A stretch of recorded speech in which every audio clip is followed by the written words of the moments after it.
Hello and welcome to Making Money with Guitars. In this episode, I've got a very special guest in the sense that sometimes we're friends, sometimes we're not. One thing we do have in common is that we both make YouTube videos and we play guitar, and somehow we combine those two things to make money. Without further ado, please welcome to your screens, from 60 Cycle Hum, Mr. Ryan Burke. Hey everybody, I'm laughing already because we've already had a clapping competition. I'd like to introduce you to Mr. Ryan Burke from 60 Cycle Hum. Hey Ryan! Hi! How you doing, Andy? I'm doing very, very well, thanks. How are you? I'm good. I'm hanging out here on the internet, slaving over a hot microphone, as usual. It seems like only 24 hours we were last on camera with each other. It seems I know. Like such a short time. I did that anyone can join live video thing. It was fun. I need to do that at least one more time. Give it a chance to fail, and then never do it again. That's what I love doing. I love just trying things once and then forgetting to do it again. Mm-hmm. So look at you with your backlit hair there. You look like an angel. I mean, you're not the first person to say that, but maybe I should backlight my hair. Have you got a phone or something? You can just like here. I've been sidelighting like a fool. Yeah, I mean, now you're in the big game now. It might be too big. How do I look? It's too phenomenal. High. But you got to drop it down and angle it up. So people that are watching this, hi everybody. We're just setting the lighting, to get ample light. I mean, not that Ryan's ever seen anything I've done and then just done the same thing afterwards, because that would be... No, this is a new experience for me. That would be trying to do something that you were doing. Yeah. I don't know if that works at all. I'm already super bright, so I don't think that's helping. I see a lovely little light underneath your headphones. That was working. It's actually better when you face that way. Yeah, it's usually how it works. If you face that way and look over your shoulder, that's pretty entertaining. All right, well, I just blasted my eyes pretty bad. We'll leave it. We'll see how that turned out. Okay. Well, you'll see. I just want to be in the cool kids club. I want to be in the angelic look club with you, with your beautiful backlit fro. Well, it's because I don't have the afro. No, you need more af and a little bit more ro. Yeah. All right, now that we've done the boring stuff, what do you want to talk about? We're going to talk about guitars and money and how those two things are connected and how you get one by doing the other. Ooh, man, how do I get guitars by using money? That's what most people do. Okay, well we do it the other way, don't we? We kind of... That's true. We've reversed it, which kind of works out, but it's kind of worse. It's much easier, I think, to have a job that pays you lots of money and then you go use some of that money to buy guitars than having a job that gives you guitars but then doesn't pay you very much money, which is what I have. Maybe that's what you have. It sounds like we're complaining, and that's unfair. I'm not complaining. No. I didn't say you were. I said it sounds like you're complaining. I know it sounds like it's because of my American accent. It just sounds like I'm complaining. True. Well, my droll British accent, it just everything I say sounds intelligent and mystique. Yeah, that's what we tell you guys. Yeah. So you don't stop doing your silly little accent. It's so entertaining to us. No, you sound smart. Yeah, you sound really smart. I don't have an accent, darling. No, not at all. So we've wasted enough of the viewers' time. That's what I do. Probably it, really, isn't it? I mean... Yeah, let's wrap it up. Yeah. What are you drinking today? That's probably the most important. Just water. Just water. Just water. Yeah. Water. So what's that? Water. Just water. I thought you asked what kind of water. I'm like, just the wet stuff. I'm just trying to get you to say water correctly. Can you say water correctly? Water. Water. See, we're already getting there. We're already... I say water. I say all the letters in the word. Water. Water. All right. Like John Wayne would say, water. Water.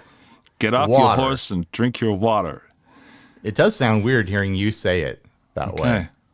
Well, that's why... This is so far a useless episode of this series. I'm ruining it for you. It's the least useful so far, and the last one, I didn't even record the audio, so. And that was better. Well, I watched the full one you did with Henning, and I thought that was great. And I knew that you were going to have me do one. And I was like, well, man, Henning just kind of covered all the ground I would want to cover. I mean, he's got a different perspective because it's his channel and the way he does business is slightly different.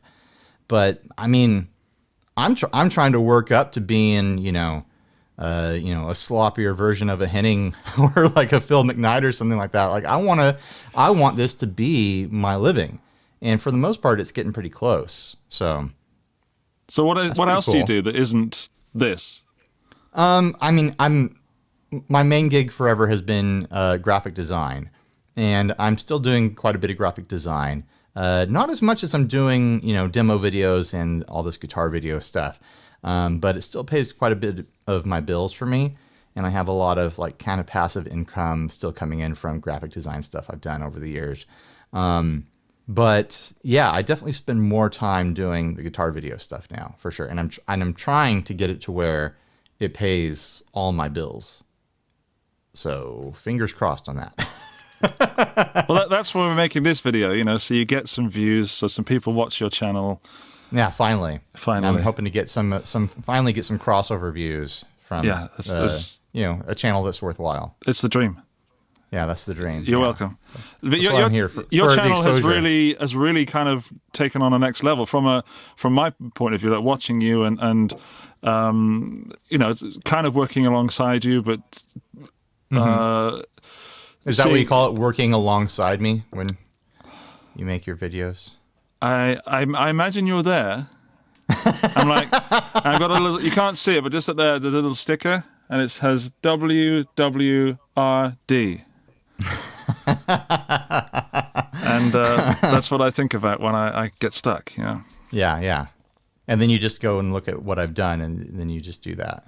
Yeah, so there is an element of crossover in our channels. But you're saying you're trying to get like this to be a full-time job. You do so much. Like you have the 60 Cycle Hum podcast.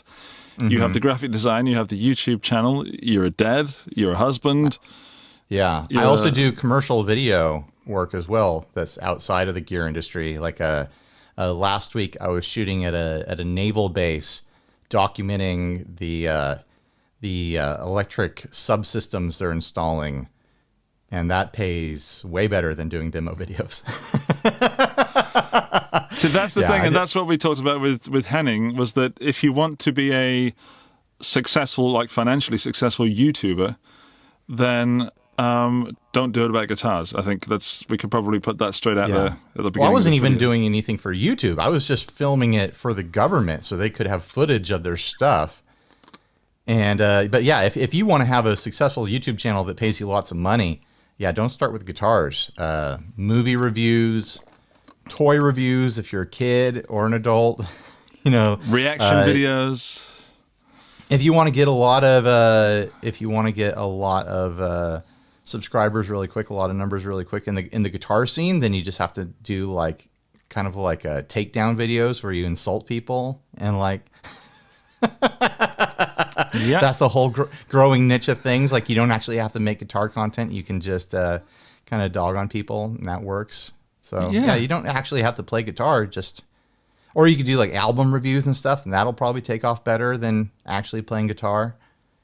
But yeah, don't think you're going to sit down with a camera and play guitar and anyone's going to care, because that's a really difficult uphill climb right there. When you had the podcast before the YouTube channel, is that correct? Mm-hmm. And then what took you from the podcast to deciding to do YouTube? And then what happened is I had already been starting to get into doing commercial video work. I have a business partner that I was doing work with, and accumulating gear and learning how to use it all and learning how to edit. And a buddy of mine went to go visit JHS Pedals. And I was like, hey, while you're out there, pick me up some pedals, get some pedals for me. I laughed and he laughed, and it was a big joke. And then he came back and he had 3 pedals for me from JHS. Nice. Because he told him, like, oh, I've got this friend who's got a guitar podcast. If you want to, give anything to him, he'll talk about it. And so I was like, well, now I've got these things, and I've got this awful nagging Puritan work ethic where I have to earn everything that comes into my possession. So, well, I've got video stuff. I should try my hand at doing some videos. And, I didn't take the video side very seriously for a couple of years. So the channel's been up for like 5 or 6 years, and I've really only put my back into it in the last 2.5, something like that. But I did a couple little videos. It took years to get like 2,000 subscribers. And then, I just started taking it more seriously, and it started to actually grow. But now you seem to be like pumping out content. It's yeah. There's days where I'll film multiple videos in a day, and then I'll edit them to publish once a day. I'm almost getting like 5 or 6 videos up a week right now, which is a lot. Yeah, it's insane. Yeah, it's really insane. But then I've got a workflow that allows me to do that. It's kind of like Henning, where Henning has, his big room where he's got everything set up and ready to go. And he just, he sits down and he's like, what do I got? What do I got? Okay, let's film this thing. And he just kind of, just goes for it and flows with it. That's kind of the place I've put myself in now, where before I used to kind of sit and really learn how, the pedal worked or the piece of gear worked, and then kind of obsess over it for a couple days, and then try to put out this super polished thing.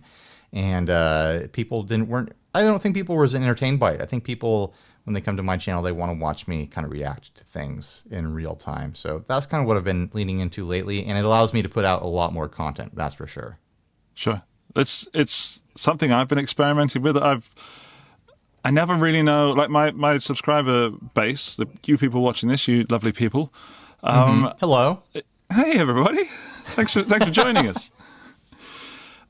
Because I have a sort of silly, eclectic humor kind of thing, but also I like to think that I'm giving away quality content and quality informative content. Yeah, you do like to think that. I do like to think it. Yeah. And then I turn the camera on, and then it all goes to pot. Oh, yeah. Yeah. But it's all editing. Yeah, I'm in this zone where I'm editing a lot, and I'm really like, even down to the frame, I'm like, that could be 2 frames, like that cut there, that would really keep people's attention, Whereas when I did some live streams and I was just sitting there shooting the breeze and taking apart guitars, I think people were more entertained. And maybe, you guys watching this, you can let me know in the comments, but the truth is I cannot keep up with my workflow by doing it the way I'm doing it at the moment. Right. So I need to relax. That's a wall. That's a wall that I hit for sure. Where it's like, I charge money for my produced demos that take me a couple days to film. But then what I've been seeing is that those don't get as good of traction and as good of views as, the more off the cuff stuff that I do. So I'm like, I sit there and do the math, and it's like, if I filled my schedule with paid demos, I'd still only be able to do like 2 a week, and it wouldn't maintain the channel as far as growing subs and entertaining the audience to keep them coming back and stuff like that. So I've been on the edge the past couple months of just like, man, I need to completely change that format anyways and not do just standard demos anymore. Because what happens? Here's some real business side of entertainment side of the business talk. What happens is that when you start out as a guitar channel, people come to you because they're searching for what you're covering. Like, oh, I want to know about the new purple Tube Screamer pedal or whatever it is, Oh, this channel has a video. I'll check it out. And they're like, oh, you've got one. Whatever it happened. I guessed about whatever that is. I don't know what that is that you just picked up. I'll show you in a moment. Okay. Did I guess a purple Tube Screamer? You did not. Is it? Okay, good. It just happens to be purple. Yeah.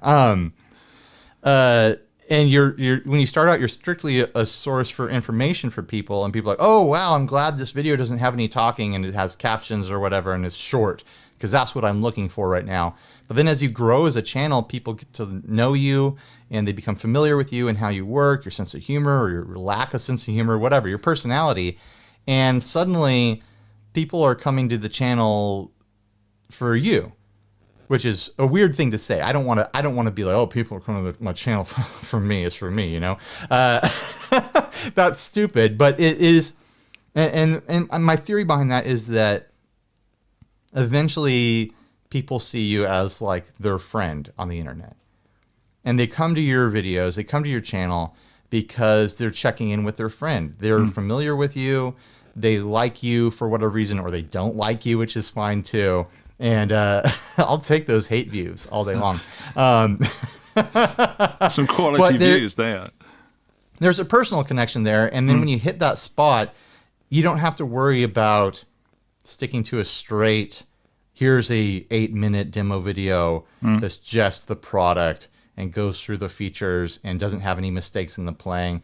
Now all of a sudden it opens up, and my best performing videos are like 30 to 45 minutes long and just more meandering, you know, hinting stuff. No. But it's like you get more leeway to just kind of go off the cuff and be yourself, and it's more rewarding and more engaging to your core fan base, which I think is important. But then less engaging, less rewarding for people who just want straight information. Screw those people. Screw you guys. Yeah. I mean, I still try to put all that stuff in there. I did a demo this morning. I know it's nighttime for you right now, but it's only 11 o'clock here. I got up at 7, and by 9:30 I had shot a demo. I did a demo for the new Fender trim here. Nice. And because I'm able to just do it kind of off the cuff and as an unboxing, you know, I spent an hour shooting it. I'll edit it down to be 40 minutes or something like that. It's And when you say edit it out, do you go through that hour and then, or are you aware of where you want to cut out when you're shooting it? What's that like? What happens a lot is that I unbox it, I put the pedal down on the table, and like, well, now I've got to turn on amps and I've got to figure out my signal flow, and so there will be a 6-minute chunk that I just time stretch down to be like 10 seconds. And that'll happen a couple of times in any given video. So I'll easily start with an hour and a half of footage for a half hour to 45-minute video, because I'm doing stuff in between to just get everything set up as I'm going. But you leave the cameras rolling and... Yeah. I mean, you know, it's just digital film. I just throw it in the trash when I'm done, you know? Yeah. I don't keep any of my files. Do you keep your files? No. Yeah, me either. It's too many. They're too big, and there's too many. Yeah, I don't generally want to watch my old videos because, oh, look at that guy. Look at him. Wow, that wasn't ever funny. What were you thinking? I mean, it's already on YouTube.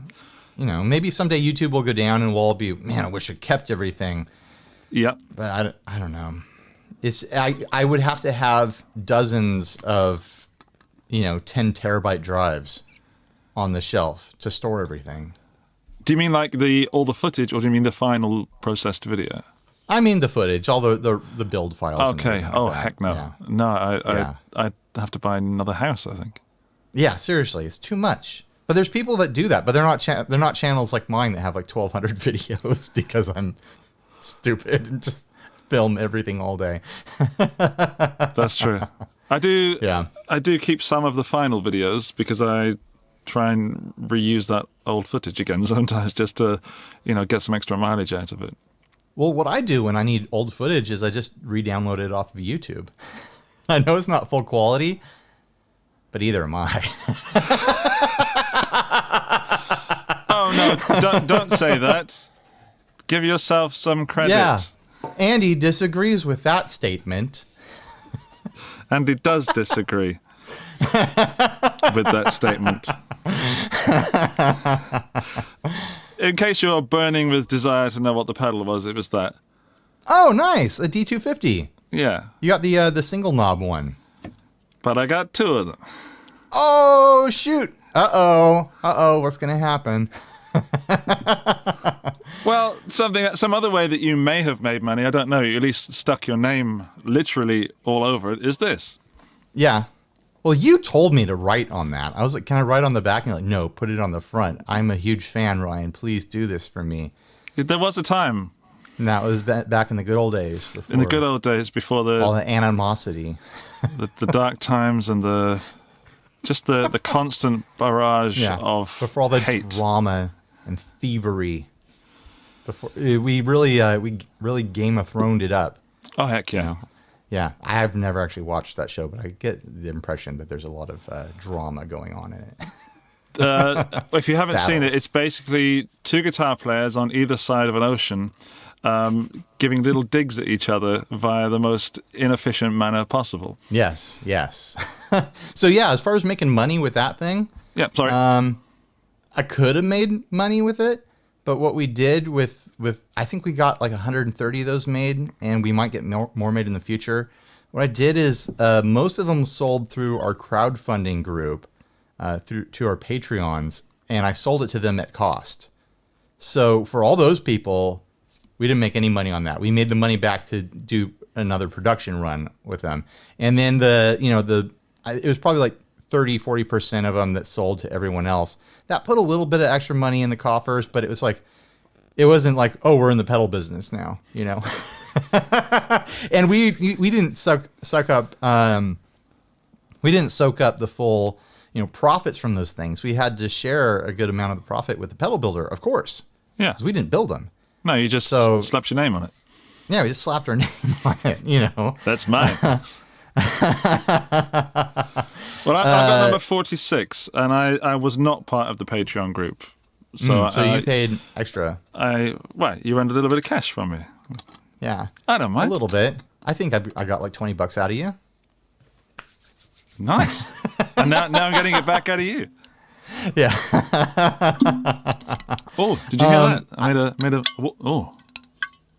getting some funny water noises. A little bit of a thing, yeah. My cup is silent. You should invest in one of these silent cups. I can't because I'm such a klutz that if it doesn't have a top on it, then I won't have a YouTube channel anymore because I'll be dead from electronic shocks. Or just you have wet computer syndrome. Yeah, that's a terrible thing. Yeah. The fact that we shouldn't joke about that, Ryan, that's an actual thing. No, I've experienced that. I have a laptop here in the garage with me that's completely dead because a small person decided they were going to play Bug Exterminator, and they decided there were imaginary bugs on my computer, and they shot it with a squirt gun.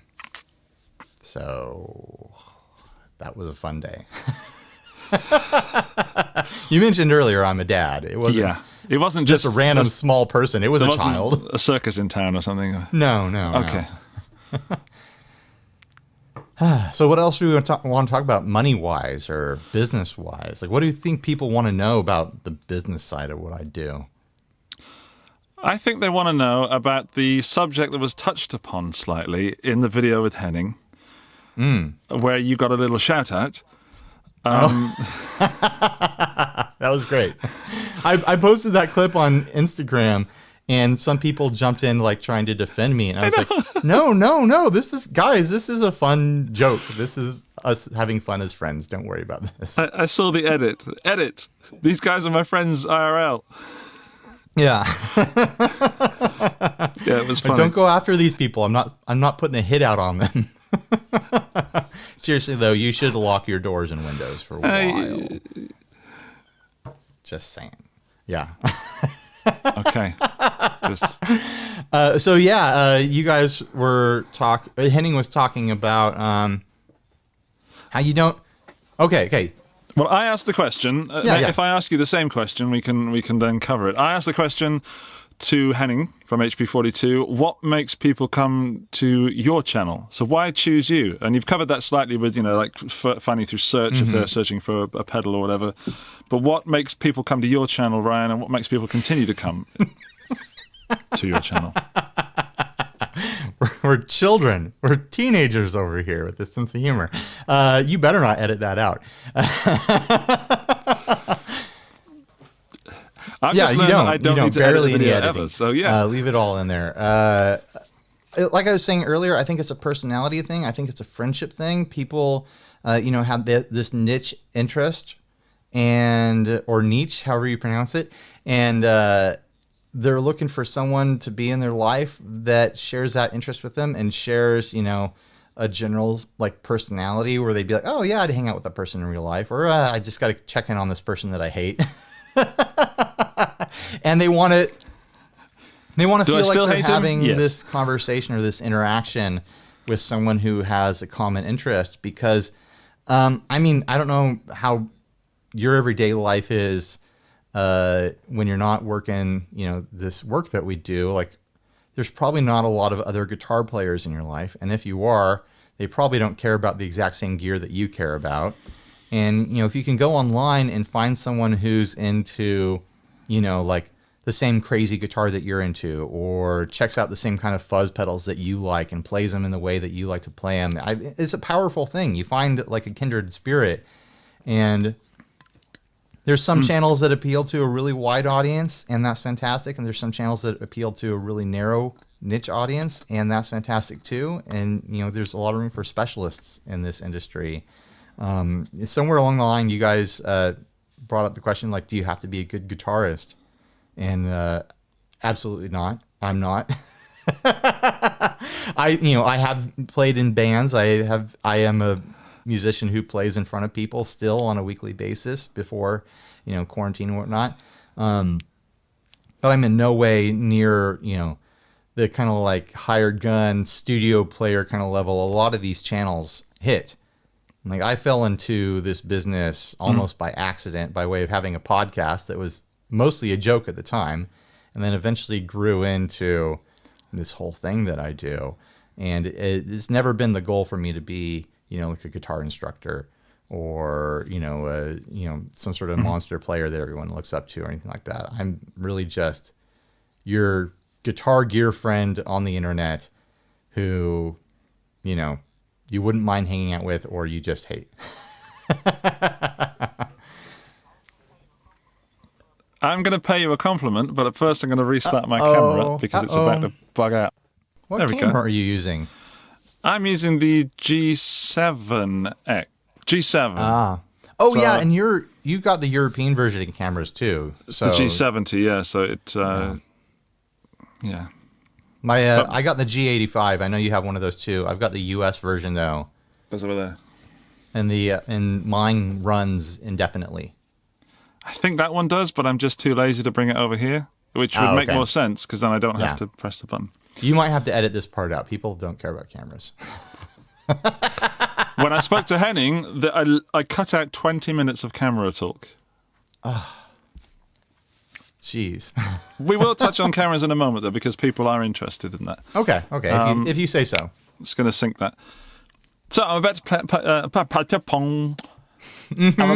I'm about to pay you a compliment, Ryan. Okay, I'm ready for it. Are you ready? Yeah. Hold on. Let me... All right.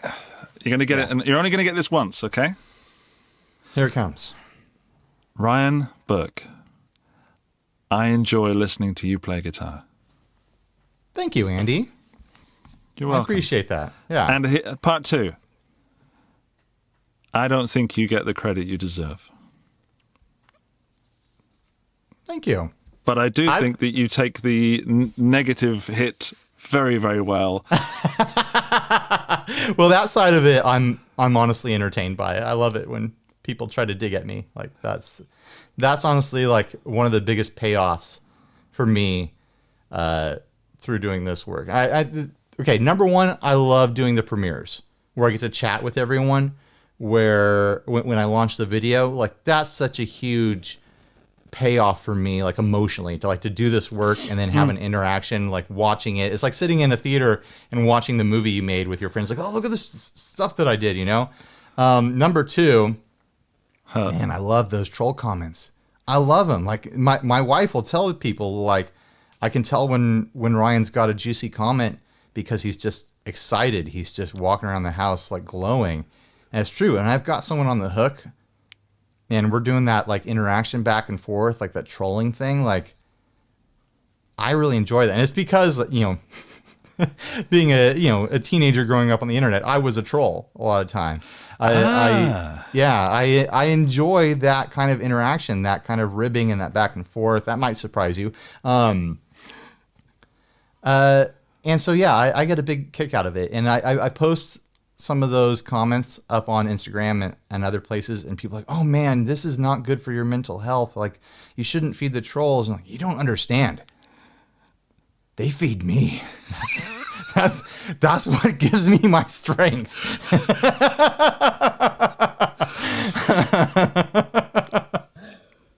Okay, let's take a moment to dear viewers, recommend that you go over to Ryan's channel and insult the heck out of him. Good luck.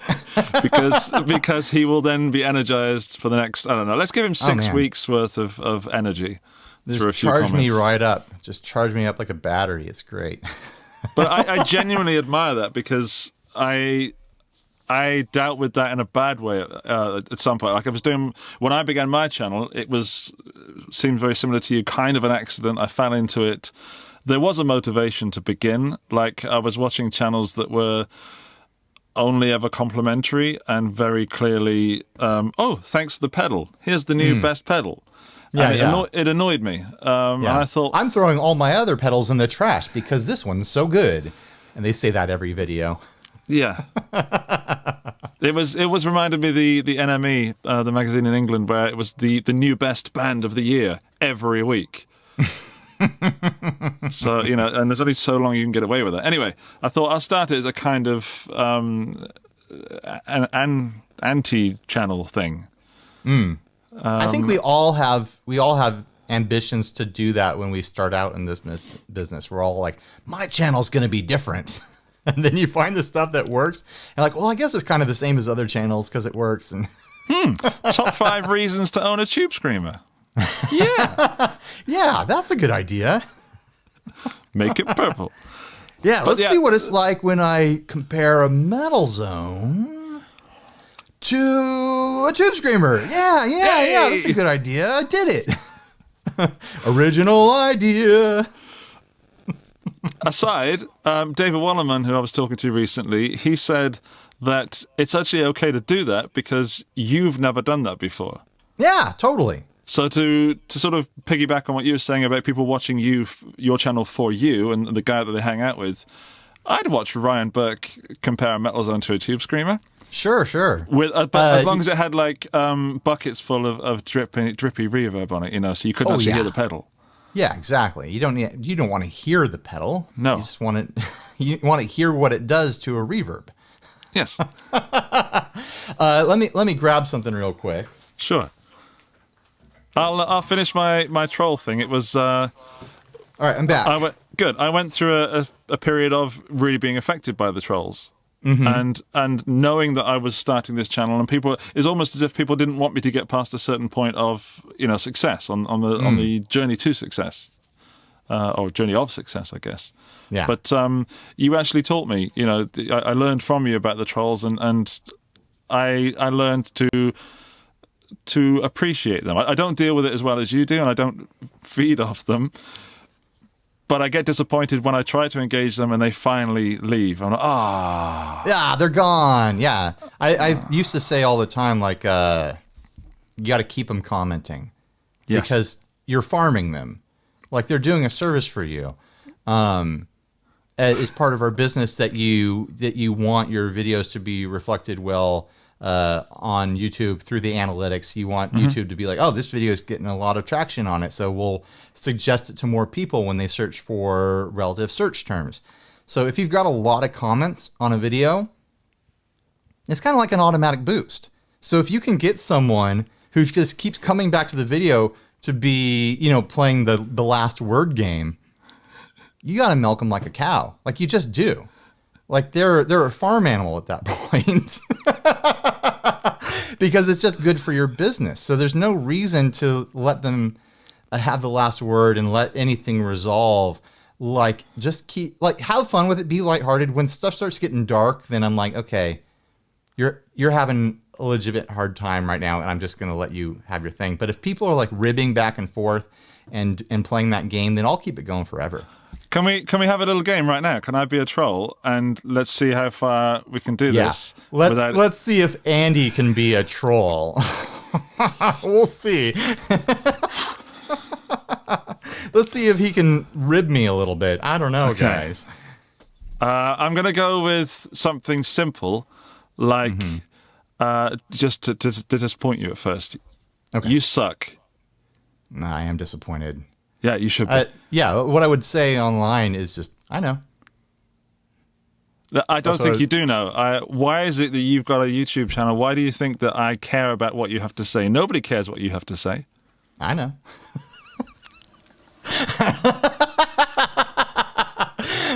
That's my version of a trick that Trey from Gear Gods taught me. He's like the most like passive aggressive thing you can do to someone who writes like paragraphs of comments to you is just the shortest reply possible, and his is just K, just the letter K. Okay.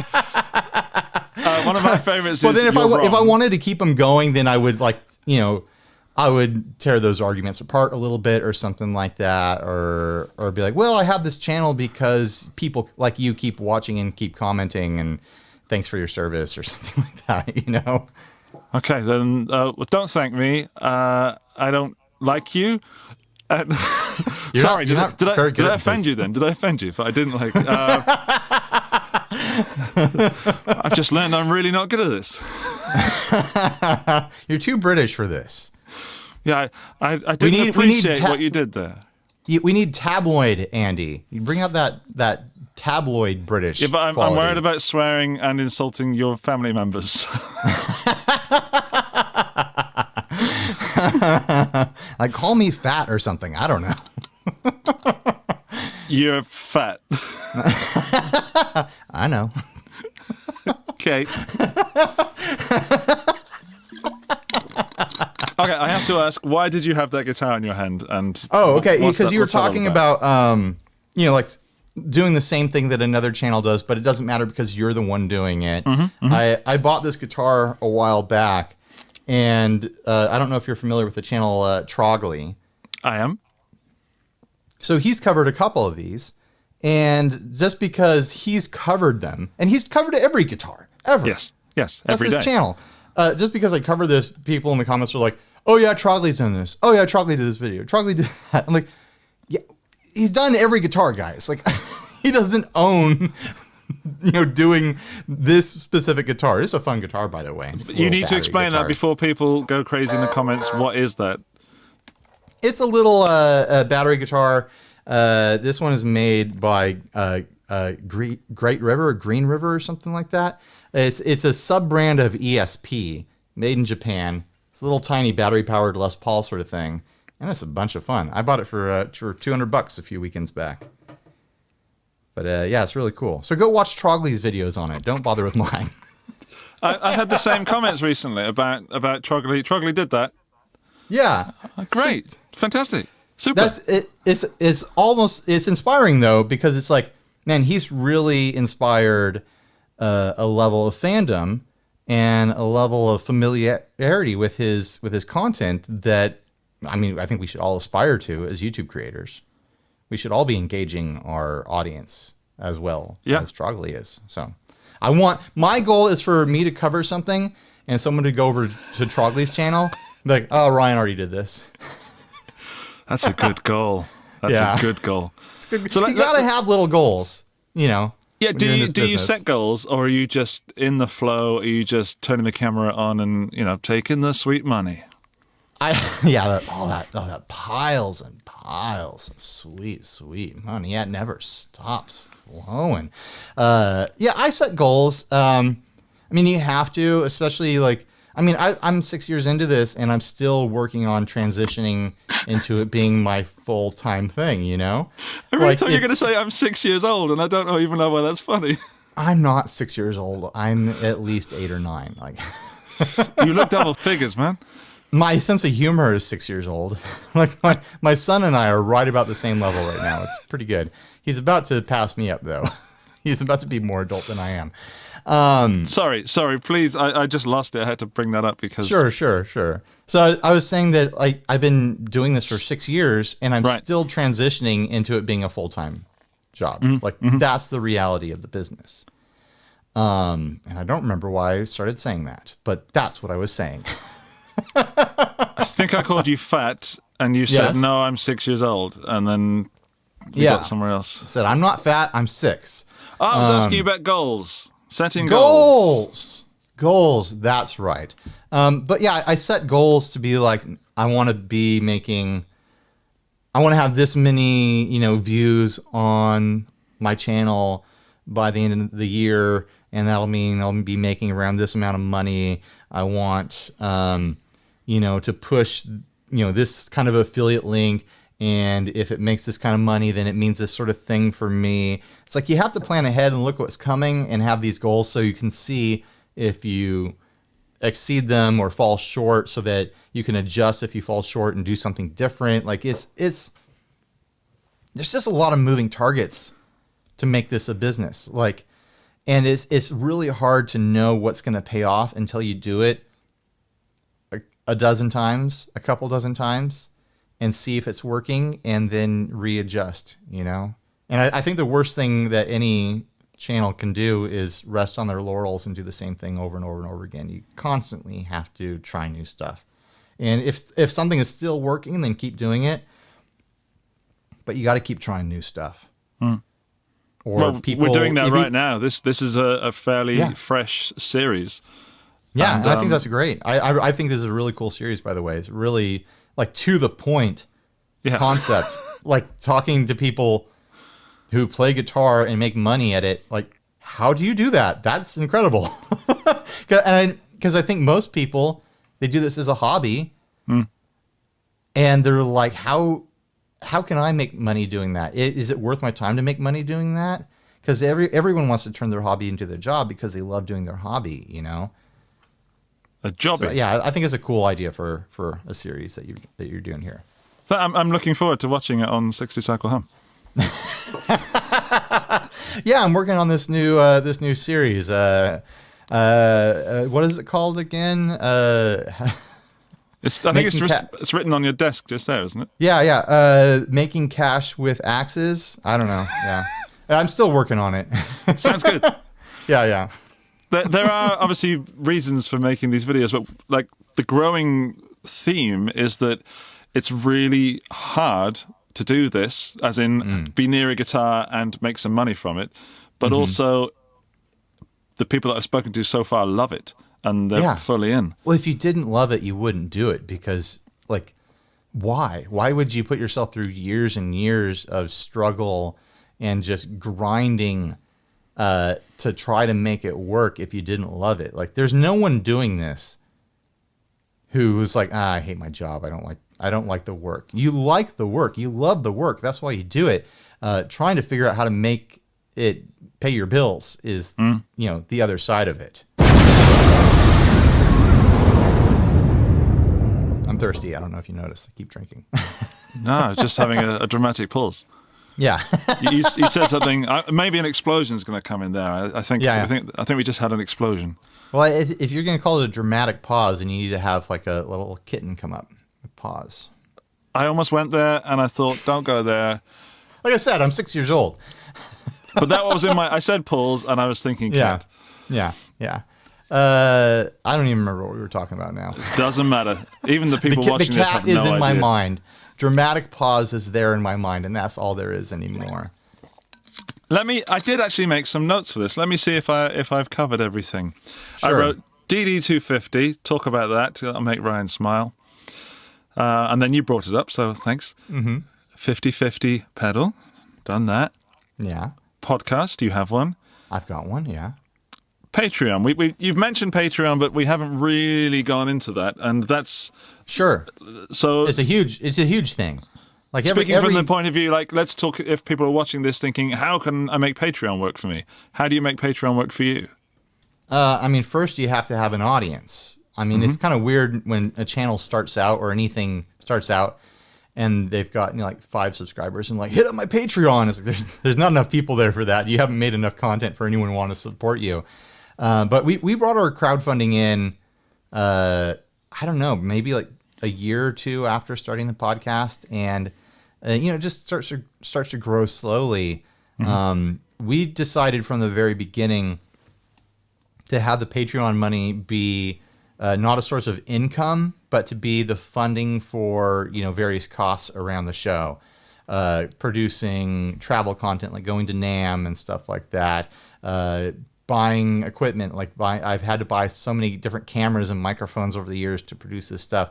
I just had to replace my main editing computer, and the crowdfunding isn't paying for all of that because I use it for a portion of my other work, but it's going to cover a portion that's representative of how much work I do for the show on it. And if that money wasn't there, like, it would be a lot harder to produce all the content that I make.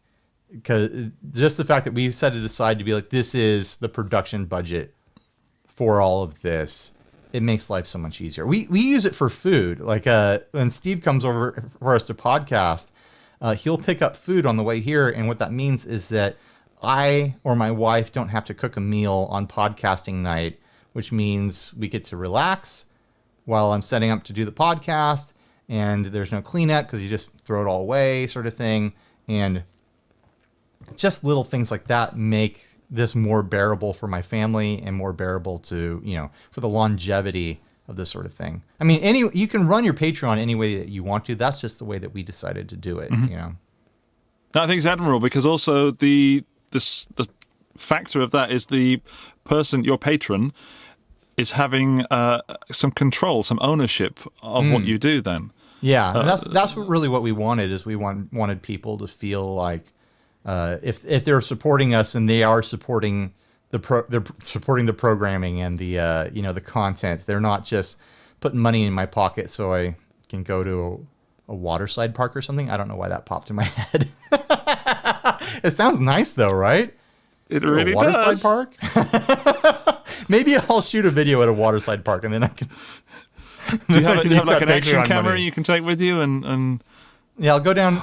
I know what you need to do. Okay, you can have this for free. Go on one of those surf machines, those. So you're surfing and play guitar with a wireless unit or something. So you're demoing a reverb at the same time. Yeah, that's a good idea. Yeah, like one of the standing waves. Yes, that's it. Yeah, that's a fun idea. I might do that someday. We'll see. If you do it first, that's fine. I've never even attempted to surf, so... Oh, you should. You should attempt. I will do in this landlocked country that is Austria. Yeah. Give it a try. Have you ever skateboarded or anything like that? Once, and I came off and really damaged my chin. Yeah. Surfing would be better for you then, because the water's softer than the ground. Unless you're not good at swimming, then you drown. I'm pretty good. You're pretty good at swimming? Swimming, okay. Yeah. I'm pretty tall, as you know. So, is tall a swimming thing? I think so, because people just get it. People just get out of your way. I think you're thinking of standing in the pool and being able to breathe as being good at swimming. If you're counting tall as being a good swimming thing, I think I'm bringing in a level of self-confidence that other people would have to make it to the shore or pretty close, whereas I need to go make further it out. Yeah. I'm like, I could probably, go down and bob back up right now. Yeah. You're like, oh man, I'm great at swimming. I was able to go out a lot farther than everyone else. It's because I'm tall. Yeah, I'm good at swimming because I'm tall. I'm great at guitar because I have one. Yeah, that's totally true. Man, I had a thought, then it was gone. Sorry. I thought I had like a good idea for for the next thing we could talk about, and it just completely disappeared. That's a real shame. I mean, let's pretend that we did it and the video cut out or something. Yeah. Oh man, that was a great topic. Man, that's probably the topic of the session. Insightful is what it was. I knew this was going to be good, but not that good. I don't know if there's an award for that sort of thing, but I'm expecting to see it in the mail. I think they'll drive it to you personally. It's that important. It's going to be one of those big checks, only it's going to be like a gift certificate. I'm really good at holding big checks because I'm tall. Yeah. It's like the swimming thing all over again. It's exactly like swimming. You go out with the big check into the water, and then you ride the big check in on like That's a boogie how I do board. it. That's exactly. Yeah. You've seen me do it. You know how I do it. You've seen me rehearse. This is the content people came to this video for. Like, they just want to watch us riff. Rambling, yeah. Should we talk about other ways that I make money with guitar? Because we did Patreon. I mentioned that I get paid to do demos sometimes. Yeah, what else do you do, man?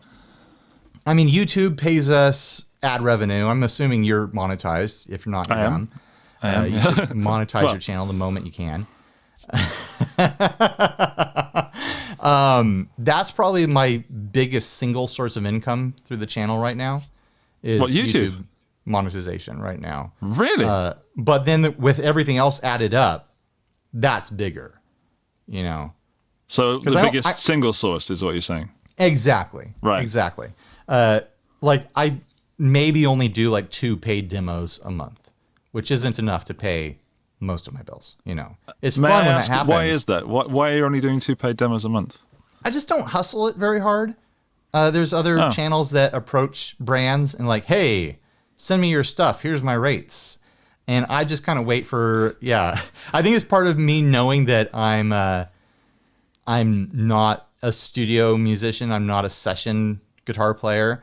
So I'm like, I'll just let people come to me so they're not, you know, when they see the video that I filmed, they're not like, oh, turns out this guy's not very good at guitar. Where I think if you are a session player, you're like a Pete Thorne or something like that, then you can be like, hey, I noticed your brand. If you want to hire me, like, here's what I do. And here's my rates and stuff like that. That's a totally different situation where I'm much rather a brand to be like, man, we like Ryan's channel. We understand what his audience is and what his, you know, what kind of return he gets as far as plays on his videos and stuff. And let's hire him. Like, I want them to kind of do the footwork and then come to me, and I feel better about that for some reason. So there's a bit of it. I just revealed my insecurity there. You did. I'm actually very surprised because I do want to see a 60 cycle hum demo of a new product. If it's in your kind of wheelhouse. Right. Or if it's really not, because that's the kind of content that I would watch you do. And there are companies that hit me up every time they have something new, and I greatly appreciate that. But I will do the demo every time someone hits me up. I'm never going to be like, oh no, I'm not good enough. I shouldn't do that. I just don't want to be the person initiating that initial sort of interaction where I'm pitching myself. I don't want to pitch myself. I'd much rather make money through the channel through more passive means, through YouTube monetization, through affiliate links. Anyone who goes to one of my videos, you can scroll down, and I've just got like a bank of affiliate links. I've got Amazon, Reverb, eBay, Sweetwater, Thomann. That's just 5 off the top of my head. All the affiliate links together make me a little more than the YouTube monetization does. So those 2 things together are kind of the lion's share of, whatever money I'm making through this sort of thing. There's, with the affiliate linking, so I've not spoken to anyone about affiliate linking yet. I have affiliate links, mainly to Thomann, for obvious reasons. Mm-hmm. Why? You're a shill, that's why. Because I'm a paid shill. Do you know, I've never even heard the word shill until I started watching guitar YouTube channels. I kind of think someone made it up. Like, it doesn't actually exist as a word. Very old-timey. Yeah, exactly. Where did that come from? Yeah, like an old-timey, like, colonial American sort of thing. Oh, that guy's a real shill! Yeah. It was just this made-up word that sounded good to someone doing the Charleston. I would love to see the history of that word, and you can see when it was first used and then it lost all popularity. Then suddenly... Yeah. Oh, it's back. The internet brought it back. This old-timey, barbershop quartet word. See? So I have an issue when doing things that I know I'm doing an affiliate link with. Like, I have this show that I do now where I'm just doing guitar gadgets that are utterly ridiculous. Mm-hmm. Which I've since learned people actually like. And they love that thing. They defend this stuff. Yeah. Actually, that's a very good thing. I can't believe that you're taking the mickey out of this thing and saying it's silly. Okay. Yeah. I mean, that's a good idea, covering those gadgets. Like, I did a video a couple of years ago with those little thimbles. It was a good idea to do that video, too. So, Yeah, the I little wish finger thimbles. I wish I had some right on the desk right now. No, but you've turned a series into it. I did it like one time. And we've all, that it's going back to like, we should all do that stuff. People want to watch their channel that they like do that thing. I'm teasing you right now, Andy. This is not me starting a new war with you. Okay. Sorry I interrupted you talking about your content. I don't know what I was. I do know what I was saying. Yeah, I feel kind of dirty with affiliate links. Do you ever get that, or is it just part of, you need the money for food and stuff, so to hell with it? Or to me, I feel like affiliate links are the squeaky cleanest way to make money, because when I look at what the way affiliate links work is, you're linking to a product, and it's like, oh, go check out the product at the place that sells it if you want to, and the information's there for the rest of the product. But when I look at the stats for what I'm actually making money from people buying, it's not the thing that I was showing in a video. They go to Toman or Sweetwater or Amazon, and they're like, oh yeah, there it is. There's the finger thimbles. Man, I really need a new fridge filter. And then they go over and they buy a fridge filter through Amazon, and I get a cut of that. That's the way affiliate links. Like if they click on the link and then buy something in like a 12 to 24 hour period or something like that, depending on the retailer, then I get a cut of it for directing them to the retailer. And the retailer doesn't care if it was for the original thing or not. They're just happy someone came to the site and remembered to do some shopping.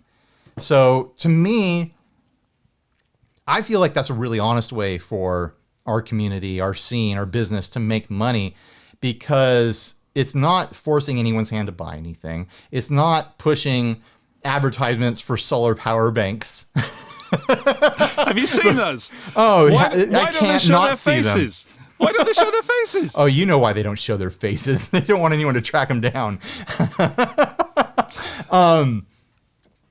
But like, that's more interruptive to me. It's like, an advertisement, but I've got to have the advertisements in there. Starting your camera over. There you go. If only we had some kind of sound bank that could do that for us.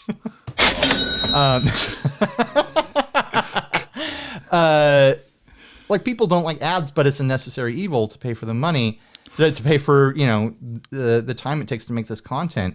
But affiliate links... Can I stop you there and say that I think it's different in the US? It might be. Different mentality. I think it is like accepted in the US, and I see that American channels my majority of viewers are from the US as well. Mm-hmm. So I see European and particularly British people saying, "What's this advert stuff? Why are these people are raking in the money?" And I know that Americans do that as well. But from the short time that I've spent in the US, advertising is everywhere, and it's like you're drowning in it. Right. So it becomes less you less accept apparent. It. You accept it, and you're like, oh, okay. I hate like going to, like a 10-minute demo video, and I have to sit there for a minute and wait. Like, that's aggravating. Where like an affiliate link is completely passive. Like, people only click it if they want to click it. Like, you're forced to watch an ad. You're not forced to click an affiliate link. Like, you're only clicking that if you are curious about getting more information, or you're curious about buying it. Like, that's completely on the viewer, where an ad is thrust upon them, and then they have to watch some awful ad for whatever, You can get very specific with ads if you publish your own ads. If I wanted to, I thought about doing this for fun, and now I'm ruining it. Like, I could buy ad space on YouTube that will only play on a specific channel, and so I could like prank you, or I could like prank Henning or someone, and be like, "Oh, why are you watching a Henning video? You should come over to 60 Cycle." But then that is such a good idea. It's all this effort for a video that might get served like a dozen times. And it's going to cost like $500. Yeah, something stupid like that. But it would be legendary. It's tough. Why don't you? You could also put your own ads on your own videos, surely. You could, but man, that's a big spend. But that's funny as heck. Yeah. Hey, everybody. I know you're about to watch Glenn Fricker talk about something. He's going to yell. I just know it. why don't you come over to a friendlier, kinder channel?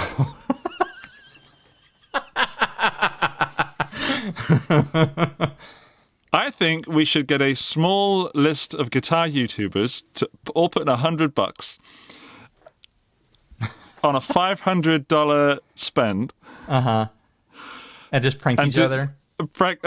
Just put it on Glenn's videos, for example, or so not Glenn, not a certain a list of people. Yeah. We're going way in depth here, but that's probably something we should cover, on Facebook or something privately. Sure. Oh, okay. Your idea first. Okay. I want to know how your family deal with you doing this, because you're married, you have kids. Well, I was self-employed before. So I was already home all day. So the kind of work is different, and the part that's a little stressful for my family is like, because a lot of the business I do is with people who are overseas and in very different time zones.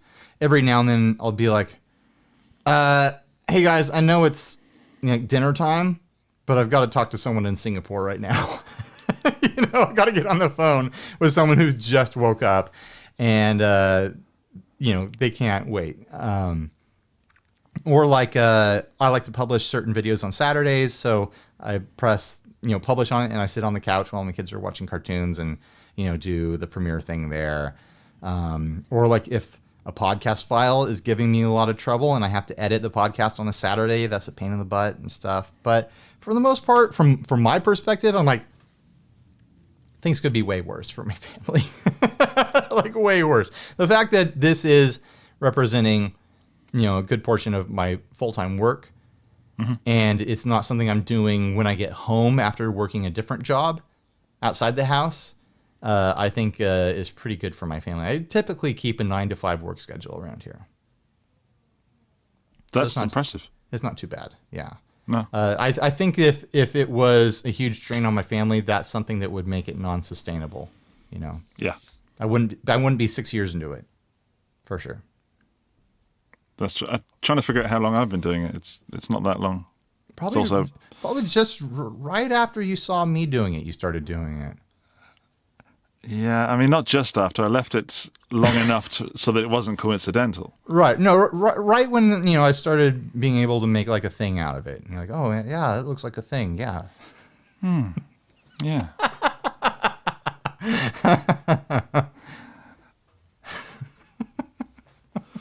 Yeah, if he could do it, I can do it. Look at this guy. Yeah, look at this guy. Who's this guy?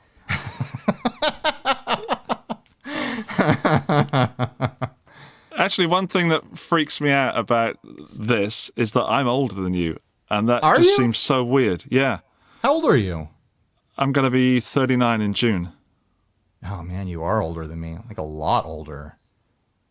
Damn, dude. I didn't know it was that bad. I'm going to be 39 in August. Yeah, it's like a couple of months, man. I guess I'm the one who copied you in that sense. I mean, I was born, and then you thought, I know what I'm going to do. Well, I was conceived. That's a good idea. I'll try that. It seems like there's a lot of people almost our exact age in this industry, though. There's something that happened where like we all started playing guitar and being on the internet around the same time and seeing that these things could be done and just being familiar with the technology. And we're just a very specific generation that saw an opportunity and went for it. Because there's so many of us that are really in the same age range and same like niche of things that we like and experiences that we've had, And same silly sense of humor. Exactly. Same cultural influences and whatnot. Yeah. And it's not just the boys either. It's the girls that are doing this as well. Everybody seems to be a certain way. Yeah. Kind of twitchy. Yeah. Scarred by life. Like people are almost glad we're doing this so they're not allowed out in public, doing a job that matters. Yeah, exactly. He could be guiding planes or something, I did not do well as being an employed person. I do much better as a self-employed person. Me too. I was never like a star employee anywhere, but as a self-employed person, like I know for sure I'm busting my ass harder than people I know who are employed right now. I'm definitely doing a lot harder than when I was employed by someone else, because the hunger is different, you know? Yes. It's quite literally a hunger. It's Yeah. Every now and then, like I've learned not to say that in comments when people, you know, like say, oh, this guy's job, he just does, you know, he just sits in camera, they send him free stuff and whatever. And like I've tried to explain in the past, like, you know, this is actually like a lot of hard work, and there's a lot of stuff in the background that you don't understand, and people just will skewer you for that. But it is like, it's a lot of hard work to do this, and kind of like the mental gymnastics, like the emotional gymnastics, to go from like, especially like like at NAMM or TGU or something like that, where you're in an environment and you're like, okay, now I'm going to put down this camera. I'm going to go from the version of me that's carrying heavy things to the version of me that's thinking about the content that I'm going to make, and then pulling it all together, taking a deep breath and wiping the sweat off my brow. So now I can focus on being an entertaining presence on camera. And then you take all that, and then you have to sit. And while you're shooting it, you have to be thinking about how you're going to edit it, and, you know, the final product and everything like that. It's all these like kind of intense disciplines that go on in your head before you actually do the work. And then the work itself is pretty like technically challenging, and there's a lot of ways it can go wrong, and a lot of ways it has gone wrong for me in the past, and stuff I've just had to scrap because it's like I ruined the audio, or the camera wasn't in focus, or I said something that was irredeemable. You know? Or like my shirt was unbuttoned and my nipple was hanging out or something. It's very difficult to be on camera. Like, I challenge anyone to try to make guitar content at home with their put your phone on a tripod and try to make anything, and it'll turn you into a swear machine in no time. Like, absolutely. In fact, I have this kind of macabre sense of glee at the moment, because we're currently in this lockdown, plague, death thing where everybody's, you know, trying not to die, trying the best. I mean, many people try that most days, but the pre-apocalypse. The pre-apocalypse, the one we didn't want. Yeah. And I've noticed there's a huge flurry of content being created by, and I'm going to come across as being arrogant and a right a-hole, but amateurs, man. Well, yeah. But what I mean is, hobbyists. People doing it for the first time. Yes. Which is, you know, you and I have both done. And my glee comes from knowing that they now will experience how flipping hard it is to do what you've just been explaining. Yeah. I mean, when I first started doing this, like, one of my first regrets is naming the channel 60 Cycle Hum, because I'd start every video like, hi, I'm Ryan, you're watching 60, and it's just like, why did I pick a name with so many damn S's in it? Such a huge rookie mistake. Hard consonants if you're going to name your channel. Hard consonants. Stay away from the S's. The Guitar Geek. You had it figured out. I wish you had. I missed the K off the end. Hey, I'm the Guitar Geek. So do you get caught up on that and you're like, you reshoot around your intro over that? I only learned recently that I don't say hello, I say hell. Hell, everybody, I'm Andy. So my wife would hear me like shooting these videos, and it was before I was making any living on it, doing it. I'm just like trying to start this channel because I have some compulsion to do it. In the room, spending half an hour trying to nail the intro and just swearing, going and reformatting the card, trying again. Like, and one day I'll get it. One day I'll just get it right. And she'd be like, honey, it sounded fine like the first through the 10th time. You should have just kept one of those. But it feels weird in your mouth, and you hear it in your ears, and you're like, I totally botched that. And people are going to have a bad impression of the channel from the get-go, and then they're going to be like, this guy can't even talk. I would watch a video of all those attempts at doing it. Oh, I posted a cut of it, like this 3-minute long cut, to my Patreon on our Facebook group. And this was years ago, and people were like, if I didn't understand what I was watching, I'd think that you were having a mental breakdown. Because it'd be like, hey, welcome to, hey, I'm Ryan, welcome to 60 Cycle. Damn it. Hey, I'm Ryan, welcome to 60 Cycle. Hey, I'm Ryan, welcome to 60 Cycle Hum. And just learning to like, just talk on camera.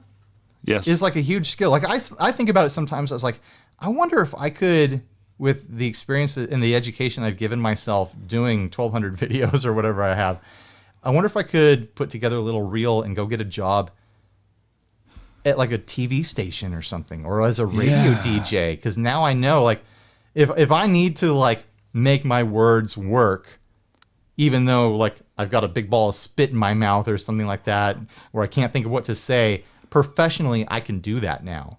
Like if I'm on mic, I can make it work somehow to a certain level. You know, I'm still not as pro as, you know, like a trained broadcast professional, but I feel like I'm close. Yeah, but it's that 10,000 hours thing, which if it's true or not, if you want to, like the age-old thing, how do you mic a guitar cab? Well, you do it 1,000 times, and by the end of that, you figured out how not to do it 999 times. Well, I think eventually you just decide that the wrong way that you've been doing it is good enough, and it achieved the goals that you want. I feel a little self-conscious every time, you know, someone asks about my mic setup on an amp, because I don't actually have any formal training in that. I'm not a studio guy.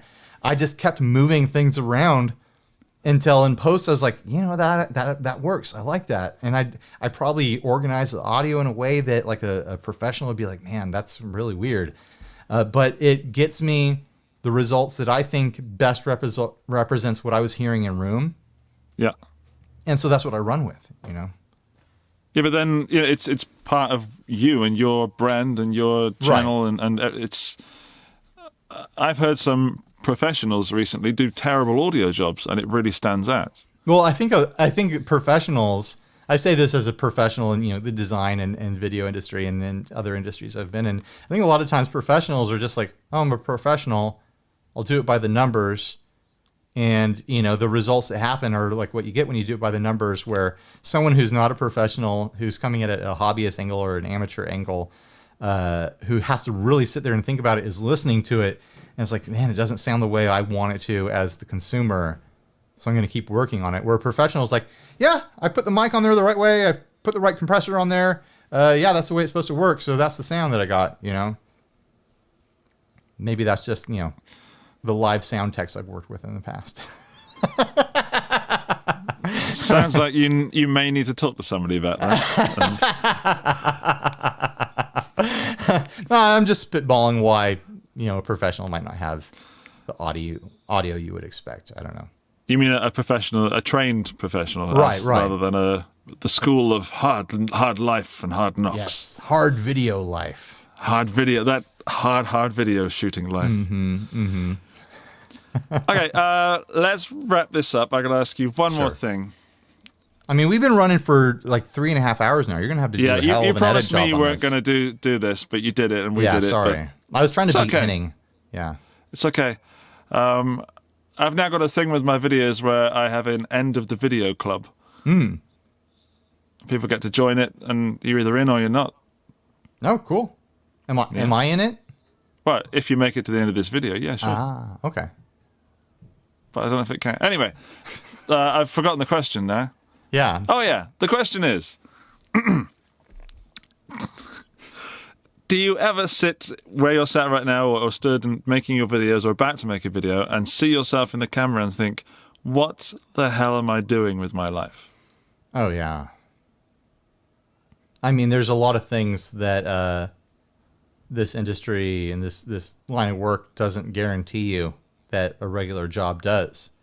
There's no retirement. I have to pay for, I mean, I'm in America, so I have to pay for my own medical bills and stuff like that. The future's not guaranteed. Like if business goes down, I'm self-employed. It's all on me, you know, like there's not a larger company to absorb that and still give me a check at the end of the day, you know? So if YouTube changes the algorithm and my views get cut in half, that's on me. If Bezos decides that Amazon affiliates are going to pay me half of what they used to, like he recently did, I have to figure out how to work around that. I have to work out how to absorb that in my life and compensate for that. So it's a lot more insecure financially. There are channels that are making plenty of good money to the point where they don't have to worry about those sort of things. They're set. I'm sure they've got a lot of money set aside at this point, but it's certainly not a channel my size or your size or anything in the 5-figure subs range. Like, you really have to be pulling hundreds and hundreds of thousands of subs and views to be living well doing this. I'm getting my bills paid, but I'm certainly not living well off this industry, but I love doing it. So that's the reality of it. That was beautiful. Yeah. You should probably just delete the rest of it, and that's just the whole video right there. Just a story on Instagram, that's it. or the video is, I spoke to Ryan Burke and all he gave me was this 10-second soundbite. Yeah, the rest is just garbage. Where Henning, surprisingly, gave so much good information in his. Like, he was so concise. Like, I was impressed. Like, he really laid it out there. He probably thought about it beforehand, because otherwise it would have just been a volley of penis jokes. I mean, it wasn't at all the immense work I did on the edit at all. It was nothing about the day and a half of editing I did on that. It was nothing. Concise and to the point. He actually ended early when you were interviewing him. He's like, I've got to go. You're too long-winded, Andy, is what he said. Yeah. You can see the twitch in Andy right now, that editing twitch. As someone who, here's another thing about the industry is like of this business that we're in, you have to fill all these roles. You are the editor and you are the person on camera, and in a lot of ways that makes you two people that hate each other. Yes. Like I sometimes talk to myself, I'm so sorry when you're editing this. I love you. No, I don't talk to myself when I'm shooting it, because shooting Ryan, video Ryan, don't care about nobody. It's like, oh yeah, I'll just do this, I'll try this, I'll move this mic around, I'll just change levels. And then editing Ryan hours later is just swearing at video Ryan. It's like, this asshole never thinks of me. He never once thinks of my needs. He probably doesn't even know I exist. But that's, the reality of being multiple people in the same body working, making content that realistically, as like I said, I do commercial video. Sorry to stretch this out longer, but doing commercial video, like what we do, making these demo videos could easily be the job of a 2 to 3 person team. And let's talk about this for a second. This will be interesting information, because a lot of the brands we work with doing paid demos and whatnot are very small. They're cottage industries, and even the ones that are big, they max have like 15, 20 employees. Sure. Like, people would be shocked if they knew how few employees Boss Pedals have. Like, they're not. I was going to go there. Yeah, they're not insane. A big company. Yeah, they're a small family business when you realize how many people actually work there. They don't have, most of the time, commercial video budgets. I mean, Boss does. But they don't have commercial video budgets. When I go and shoot a commercial video, it can easily cost the client $4,000 or $5,000 a day for a shoot. Each person gets their cut of that, however it's divided up. But I can go on a video shoot just myself, not be responsible for the editing, obviously not be responsible for the audience, because you're not supplying an audience, you're just supplying the video content. And like, I'll just be operating a camera, or I'll be coaching someone through using a teleprompter, or I'll be holding a bounce card, and I'll make way more money than I ever would with that time doing a demo video. Like, you can go shoot weddings. If you've got a camera, you can go make $2,000 a day. There's money shooting weddings. Making money with weddings. And then concept. On the other side of it, I can work for 2.5 days filming a fuzz demo, and I get to keep the pedal. That's awesome. Everyone thinks that's the hugest perk. And then I get paid $500 on top of it. Cool. I worked for 2.5 days. I got a pedal and $500. I could have gone and shot a wedding and have $2,000 to $3,000 in my pocket. And people will, trolls in the comment verse or whatever, but oh, these guys are just being greedy. They're just charging money or this and that. And they're just paid shills or whatever. And if we wanted to be greedy, if we wanted to make real money, we'd take the equipment we already have, the skills we already have, and go make actual real money. So we're definitely doing this for the love, because there's no other reason. So I think that's my closing argument. Again, someone else who has said, whatever you do, don't do this. Yeah, no, if you're looking to make money and have a bunch of guitar gear, just go get a good job and buy it. Yeah, because this is the easier way. This is the long way around to do it, for sure. I think this video is aimed at mainly two main groups of people, and there's the people that have this passion and are trying to achieve something, like this, like the level you're at the moment, and looking for those tips. Mm-hmm. And there's the other side who are now thinking, I'm so glad I didn't do that. I'll just go and buy the stuff. No, if I could go back in time and explain to Ryan 6 years ago, like where I would be financially, the amount of work I would have to do to get here, I'm pretty sure I wouldn't have done all this. But then at this point, it's like, well, I've done all the work and I'm here, and as it continues to grow, it could pay off. Because maybe in 3 years from now, 4 years from now, that version of Ryan would come back and tell 6 years ago Ryan, like, yeah, do it. I'm hoping for that moment. I'm hoping for that moment. We all are. But right now, it would be a hard sell. We keep going on, but I have several perks doing this because of the work I do with Tolman. Yeah. I was sat there with Billy Gibbons, and I was on the phone with Billy Gibbons the other day, and we were just shooting the breeze. This guy just has Billy Gibbons' phone number. And I'm like... Just calls him up, hey, what did you have for dinner, Billy? He called me. Big boy brag right there. He wanted to know what you had for dinner. That's wild. I said, I'm having what you're having. Yeah. But the point is, there are several perks to what we do that are non-financial. So it's not just about the money. And again, it's very clear that you're very passionate about what you do. Mm-hmm. And I hope that people watching the 7 hours of video have... discovered. You're going to edit this down to 7? I mean, we're at 9 right now. You're leaving a lot on the cutting room floor. Yeah, I'm cutting out all the dancing. All the dancing? I had some good moves. Yeah, but that's a separate video now. Now I've got 2 videos out of one session. Yeah. That's blackmail video right there. But true. Yeah, the extra stuff, the social aspect of it, even though I'm a self-professed introvert in a lot of ways, but the social aspect of it is huge for me. Like I mentioned earlier, like getting to do the premieres where I get to chat with everyone is huge for me, like on a social side.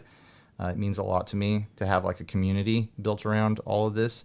Getting to go to, NAMM, TGU, Gear Fest, all these events.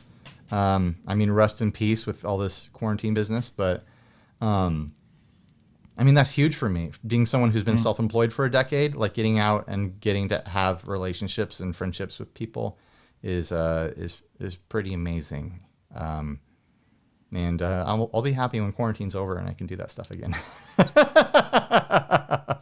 But yeah, the non-money social aspects of it are pretty incredible, and those little perks are pretty amazing. I think that's your closing comment. There we go. We did it. We found the end. Thank you, dude. You're welcome. Thank you.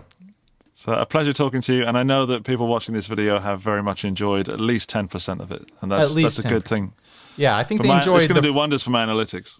Based on YouTube numbers, I'm guessing they enjoyed about the first 8 minutes. You're good. You are good.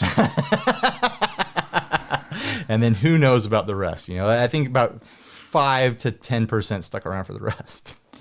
Yeah, so we'll just say hi to our family members who are watching this for some reason. Oh no, my mom doesn't watch this. Really? Yeah, I told her not to watch your channel. Okay, good. Well, that's good. That's healthy advice.